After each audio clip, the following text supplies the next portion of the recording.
Libya میں اقوام متحدہ کی حمایت سے فائز السراج کی حکومت قائم ہے۔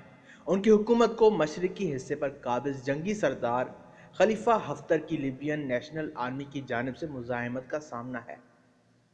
معزول و مقتول معمر غدافی کے دور میں وہ لیبیا کی فوج کے اعلیٰ افسر تھے، جو خود کو فیلڈ مارشل بھی قرار دے چکے ہیں۔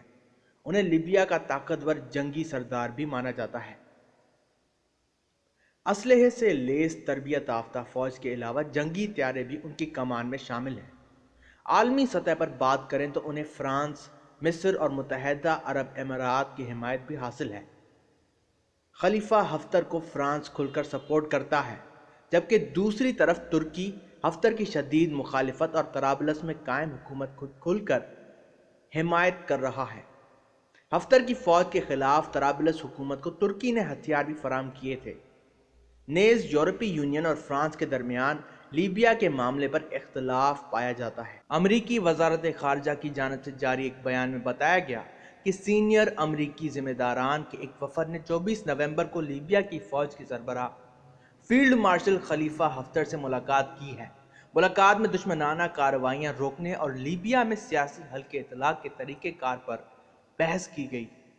اس کے علاوہ دارالحکومت طرابلس میں عسکری کارروائیاں روکنے پر بھی بات چیت ہوئی۔ لیبیا میں حفتر کی فوج رواں سال اپریل سے طرابلس پر کنٹرول حاصل کرنے کی کوششوں میں مصروف ہے۔ طرابلس اس وقت بین الاقوامی طور پر تسلیم شدہ وفاقی حکومت کے زیر کنٹرول ہے۔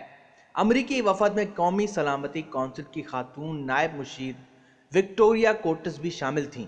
تاہم امریکی بیان میں حفتر اور امریکی وفد کی ملاقات کے مقام کے بارے میں نہیں بتایا گیا۔ امریکی وزارت خارجہ کے مطابق وفد کے ارکان نے زور دیا کہ واشنگٹن لیبیا کی خود مختاری اور اس کی اراضی کی وحدت کو مکمل طور پر سپورٹ کرتا ہے۔ امریکی ذمہ داران نے اس بات پر گہری تشویش کا اظہار کیا کہ روس لیبیا کے عوام کے خاتمے میں اس تنازع سے فائدہ اٹھا رہا ہے۔ امریکی وزارت خارجہ نے جنرل خلیفہ حفتر سے مطالبہ کیا ہے کہ وہ طرابلس میں اپنا فوجی آپریشن روک دیں۔ یہ مطالبہ وفاقی حکومت میں شامل وزراء کے واشنگٹن کے دورے کے فوری بعد سامنے آیا تھا۔ کچھ عرصے سے ایسی خبریں زیر گردش رہی ہیں کہ روس لیبیا میں اپنے فوجی بھیجنے کا ارادہ رکھتا ہے۔ خصوصاً یہ خبر برطانوی میڈیا پر ملکی انٹیلیجنس کے حوالے سے نشر کی گئی اور اس بارے میں اس وقت کے برطانوی وزیر اعظم تھریسا مے کو آگاہ بھی کیا گیا کہ روس لیبیا میں شام کی طرز کا ایک اور آپریشن شروع کرنا چاہتا ہے۔